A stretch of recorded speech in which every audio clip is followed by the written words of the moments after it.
আসসালামু আলাইকুম, কি অবস্থা সবার? আমার প্রথম ভিডিওতে সবাইকে স্বাগতম। তো আজকের ভিডিওতে আমি শুরু করতেছি। আমি অষ্টগ্রাম থেকে কিশোরগঞ্জ তারপর মানিকগঞ্জ যাবো এটা নিয়ে।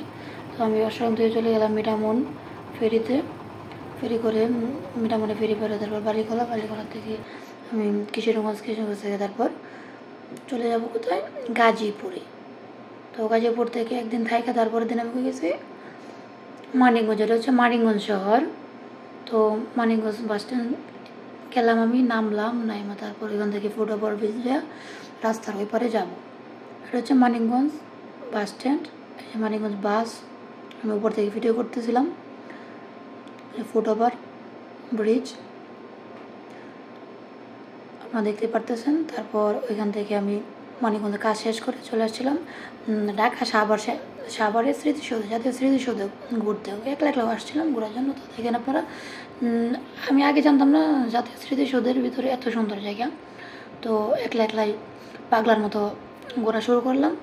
তো স্মৃতিসৌধ যে পাশ দিয়ে যাইতেছিলাম শুধু ক্যামেরাম্যান ডাকতেছে এদিক দিয়ে ভাই ছবি তুলবেন ওই ডাকে আমি আগে ভাই দিয়ে খেলো আসছি, আমার কাছে ফোন আছে, ট্রাইপড আছে, আমি নিজে ভিডিও করবো, ছবি তুলবো। তারপরেও ওরা জোড়াজুড়িতে 4-5টা ছবি তুললাম। এই যে 6টা ছবি উঠাইছি 50 টাকা দিয়ে, 5টা 50 টাকা, একটা ফ্রি দিয়েছে। যাই হোক ছবিগুলো কয়েকটা ভালো ছিল। তারপর আমি ছোটো কয়েকটা ক্লিপ বানাইলাম শর্টের জন্য। তারপর স্মৃতিসৌধের সামনে গিয়া ভিডিও করলাম। অনেকে এখানে ভিডিও করতেছে, ঘুরতেছে, ফ্যামিলি নিয়ে ঘুরতেছে, একা কাপড় করতেছে। তো আসলে স্মৃতিসৌধ কিন্তু অনেক সুন্দর, আপনারা কাছাকাছি না গেলে বুঝবেন না। স্মৃতিসৌধের ভিতরে সিনারিগুলোও মানে অনেক বড় জায়গা এটা। এখানে অনেক বুদ্ধিজীবীর কবর আছে, তারপর প্রাকৃতিক গাছপালা, বিভিন্ন ধরনের আর্কিটেকচার, অনেক সুন্দর জায়গা। তো গেলেই বুঝতে পারবেন। আমি ওইখানে কতক্ষণ একা ঘোরাফেরা করলাম, ঘুরে দেখলাম। আর প্রচণ্ড গরম ছিল ওই দিন ভাই। এই গরমের কারণে মানে শরীর গাইমা আমার ফোন ওভার হিট হয়ে গেছে। আমি ফেসবুক লাইভে গেছিলাম, তো বেশিক্ষণ লাইভে থাকতে পারে না, আমার ফোন হিট ইস্যুর কারণে প্রচণ্ড হিট হয়ে গেছিলো। তো যাই হোক ওইখানে ঘোরাফেরা করলাম, অনেকক্ষণ ছবি তুললাম, ভিডিও করলাম। সত্যি স্মৃতিসৌধের এই দৃশ্যগুলো অসাধারণ লাগছে আমার কাছে। যেহেতু ফার্স্ট টাইম গেছি, সেখানে আরও বেশি ভালো লাগছে। তারপর এখান থেকে আমি চলে আসছিলাম চন্দনাতে, আমি আসবো গাজীপুর। তো চন্দনা এসে মেন রোডে গাড়ি যখন দাঁড়াইছিলাম, আর ভাই ধুলা বালি কী বলবো, আমার একবার গোষ্ঠী উদ্ধার করে দিয়েছে ধুলা বাইলে। তো ওইখান থেকে আমি এসে পড়ছি গাজীপুর। এটা হচ্ছে গাজীপুরের রুট। তো গাজীপুরের রাস্তাটা আমার কাছে অনেক ভালো লাগে। দুই পাশ দিয়ে অনয় রুট, আর মাঝখান দিয়ে হচ্ছে গাছপালা, বিভিন্ন প্রাকৃতিক গাছপালা আছে, বিভিন্ন ধরনের কৃষ্ণচূড়া আছে, ফলজ উদ্ভিদ আছে। আসলে ভালো লাগে আমার কাছে। তো তাই একটু ভিডিও করলাম। সামনে কৃষ্ণচূড়া গাছ আছে, আপনারা দেখতে পারবেন। এটা হচ্ছে গাজীপুর মাওয়া রোড, মাওনা বলে এটাকে। তো দেখেন আপনারা,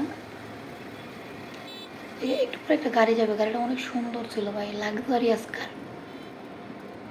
I have ever seen in this type of car. So let's with me, let's go. আশা করি আপনাদের কাছে এই সিনারিগুলো অনেক ভালো লাগছে। যে সামনে কৃষ্ণচূড়া গাছ, দেখেন কৃষ্ণচূড়া ফুল আছে। ওই সময়টা আসলে ভালো লাগছে আমার কাছে। যেহেতু ভাই গোপ্রো বা দামি কোনো ক্যামেরাতে আমার হাতের ফোন দিয়েই ভিডিও করতেছিলাম, কাপা ভিডিও। যাই হোক একটু সহ্য করে নেবেন, কিছু করার নাই। ক্যামেরা অ্যাঙ্গেল যদি ঠিক না থাকে তো পরামর্শ দেবেন ছোটো ভাই হিসাবে বা নতুন কন্টেন্ট ব্লগার হিসাবে, এই আর কি। মেন রোড তো অনেক ধরনের বাস ট্রাক বা বিভিন্ন ধরনের যানবাহন যাচ্ছিল, আমিও দেখছিলাম বাইরে। বা এই যে কারটা, এই কারটা এত জোস ছিল আমার কাছে, সবচেয়ে জোস লাগছে রোলের মধ্যে, সবগুলো কারের মধ্যে। যাই হোক আমি একদিন গাজীপুর থাকলাম, ওই দিন রাত্রে গাজীপুর থাকি, আর পরের দিন আবার সে সময় চলে আসতে হয়েছে আমার যে কোনো কারণে। আমার মানে চাকরি সূত্রে বেশি দিন থাকা যাবে না। তো গাজীপুর 2 দিন স্টে করছিলাম। সকালে গাজীপুর থেকে মানিকগঞ্জ গিয়ে আবার বিকালে চলে আসছিলাম। এটা হচ্ছে গাজীপুরের দৃশ্য। আশা করি আপনাদের কাছে অনেক ভালো লাগবে। তারপর আমি পরদিনে গাজীপুর থেকে ব্যাক করলাম আবার কিশোরগঞ্জের উদ্দেশ্যে।